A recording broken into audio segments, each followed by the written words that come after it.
ہو، میں نے تمہیں کیا کیا دیا اور تم نے کیا کیا، اس کا حساب کتاب ہوگا۔ اس کے لیے ایک حدیث بڑی جامع ہے کہ فرمایا لن تزولا قدم ابن آدم حتی یسأل عن خمس، ابن آدم کی نسل کے کسی فرد کے قدم ہل نہیں سکیں گے کٹہرے سے۔ جیسے عدالتوں میں آپ نے دیکھا ہوگا ملزم یا ملزم کہنا چاہیے کھڑا ہوا ہے کٹہرے کے اندر، اس پر جرا ہو رہی ہے، حساب کتاب ہو رہا ہے، وکیل سوال کر رہا ہے، جج سوال کر رہا ہے، تو وہ کٹہرے میں کھڑا ہے۔ اس کٹہرے میں اللہ تعالیٰ کی عدالت اخروی کے کٹہرے سے ہل نہیں سکیں گے قدم جب تک 5 چیزوں کا حساب نہ لے لیا جائے۔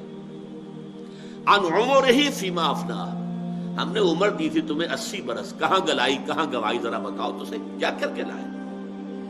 80 برس میں کیا خیر بنایا، کیا نیکی کمائی، بتاؤ۔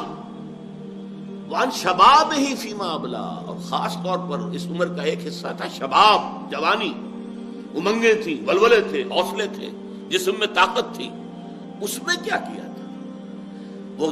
وہ جوانی کہاں گنوائی تھی یا کہاں گلائی تھی، اس کے لیے لفظ استعمال ہوتا ہے ہمارے یہاں۔ وان عمرہ فیما افنا وان شباب ہی فیما ابلا وان مالہ من این اکتسبہ وفیما انفقہ، مال کا پیسے کا حساب دو، کہاں سے کمایا تھا، حلال سے کہ حرام سے، اور کہاں خرچ کیا تھا، جائز میں یا ناجائز میں، گلچھروں میں، بدماشیوں میں، عیاشیوں میں، یا نیکیوں میں، خیر میں، بھلائی میں، اللہ کے دین کی خدمت میں، ادائے حقوق میں، لاؤ حساب۔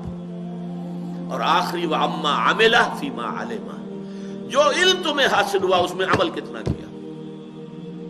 یوں سمجھیے کہ اگر علم انسان کو زیادہ حاصل ہو جائے تو اکاؤنٹیبلٹی بھی اسی نسبت سے بڑھ جائے گی۔ جس شخص کے پاس علم کم ہے اس کا حساب کتاب بھی اسی معاملے میں کم ہوگا، جس کے پاس پیسہ کم ہے اسی طرح اس کا حساب کتاب بھی کم ہوگا۔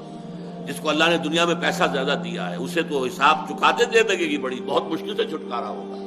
جیسے انکم ٹیکس والے اگر IRA جو ہے امریکہ میں، وہ اگر کسی کے اوپر ہاتھ ڈال دے تو پھر ان کے لیے قیامت آ جاتی ہے۔